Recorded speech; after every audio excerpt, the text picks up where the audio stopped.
भाजपचे आमदार महेश लांडगे आपल्या बरोबर आहेत। खरं तर महेश लांडगेजी अबू आझमी यांचं एक वक्तव्य होतं काल याच विधिमंडळाच्या परिसरामध्ये। ते विधानसभेचे सदस्य आहेत।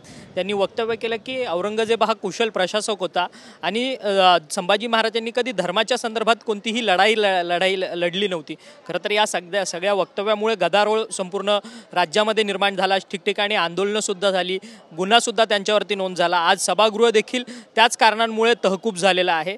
यापुढची काय भूमिका आहे? यापुढं मला असं वाटतं की अबू आझमींना म्हणजे निलंबित केलं पाहिजे त्या अबू आझमीला। कारण अशा प्रकारचं वक्तव्य करून त्याला काय सिद्ध करायचं आहे? एकतर तो पहिल्यापासनं असा म्हणजे त्याच्यावर मागचा त्याचा इतिहास पाहिला तर इतके आतंकवादी लोकांबरोबर त्याचे संबंध आहेत आणि अशा व्यक्तींनी धर्मवीर छत्रपती संभाजी महाराजांबद्दल बोलणं आणि औरंगजेबाचं उदात्तीकरण करणं याचा अर्थ असा होतो की ह्याचे DNA मुघल आहेत, ह्याचे DNA औरंगजेबाचे आहेत या अबू आझमीचे।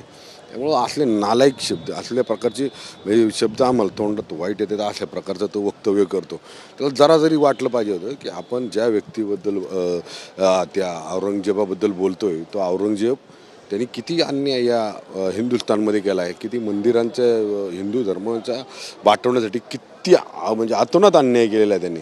आणि आज छावा पिक्चर त्यांनी यांना पाहिल्यापासून या सगळ्यांचे ना जे आजपर्यंत आम्ही ओरडत होतो ते आज या छावा चित्रपटाच्या माध्यमातून ते समोर आले लोकांच्या। त्यामुळे यांचे जरा थोडीशी पायाखालची माती झाली। तर अबू आझमींनी आता ट्विट करून सुद्धा स्वतःचं वक्तव्य जे काल या विधिमंडळाच्या परिसरात केलेलं होतं ते त्यांनी मागं घेतलेलं आहे। ते म्हणतात की मी जे विधान केले ते मागं घेतो आता म्हणतात।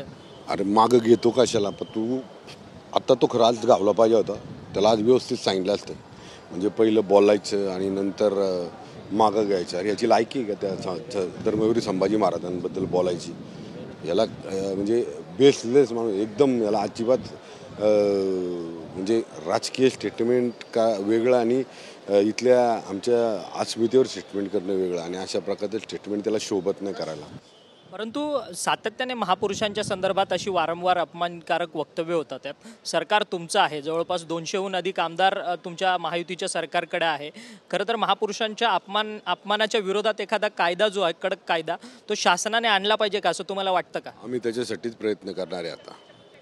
आणि कायदा तर आम्ही आणण्यासाठी मुख्यमंत्र्यांकडे निवेदन पण देणार आहे आणि सगळेजण त्या संदर्भामध्ये आम्ही प्रयत्न पण करतो। पण अशा म्हणजे अशा ज्या वृत्ती आहेत यांना कायद्यातून सजा करण्यापेक्षा यांना चौकात ठोकले पाहिजे। त्यांना असल्या प्रकारचं जर हे करत असतील तर चुकीच्या पद्धतीने स्टेटमेंट करून स्वतःची आपल्या त्याच्या समाजात मी समाजाचं पती कसा आहे हे दाखवण्याचा त्याचा जो आकेविलवाना प्रयत्न आहे ना, तो एका दिवशी आमच्यासारखे कुठं त्याला तो जर घावला आमच्यासारख्यांच्याकडून तावडीत। परंतु ते त्यांच्या ट्विटमध्ये असं सुद्धा म्हणतात की माझं कालचं विधान जे आहे ते तोडून मोडून दाखवलं गेलेलं आहे, त्यांचं म्हणणं आहे। तोडून मोडून दाखवलंय? कसं दाखवलं? तुम्ही दाखवलंय ते सगळं, आता आम्ही थोडीच हे केलं। पण तो जे बोललाय ते एकदम चुकीचं आहे, त्याला आम्ही कधीच स्वीकारणार नाही। उद्या पुन्हा ते सभागृहात आले तर मग उद्या परत आले तर आम्ही त्या संदर्भामध्ये तशीच भूमिका मांडणार, निलंबित करण्याची भूमिका मांडली आज आम्ही। त्याच्यापेक्षा आक्रमक कोणतं पाऊल? आक्रमक तो भेटलो आला समोर तो पाहू आता, उद्या आला तर पाहिजे तो उद्या। वाटतं काय येणार काय माहिती, आता निलंबित करण्याची आम्ही हे मागितलेली आहे त्याच्यावर। खरं तर महेश लांडगे होते भाजपचे आमदार। सातत्याने हिंदुत्वाच्या मुद्द्यावरतून महेश लांडगे सभागृहात आक्रमक होत असतात। त्यांचं असं म्हणणं आहे की आम्ही तर निलंबनाची मागणी केलेली आहे, परंतु उद्या जर अबू आझमी जर सभागृहात आले तर आम्ही त्यांना थेट जाब जो आहे तो थेट विचारणार, असं एक मत जे आहे, शब्द जो आहे तो त्यांनी आपल्याशी बोलताना व्यक्त केलेला आहे। व्हिडिओ जर्नलिस्ट गणेश राटेसह अक्षय मंगणे, TV9 मराठी, मुंबई।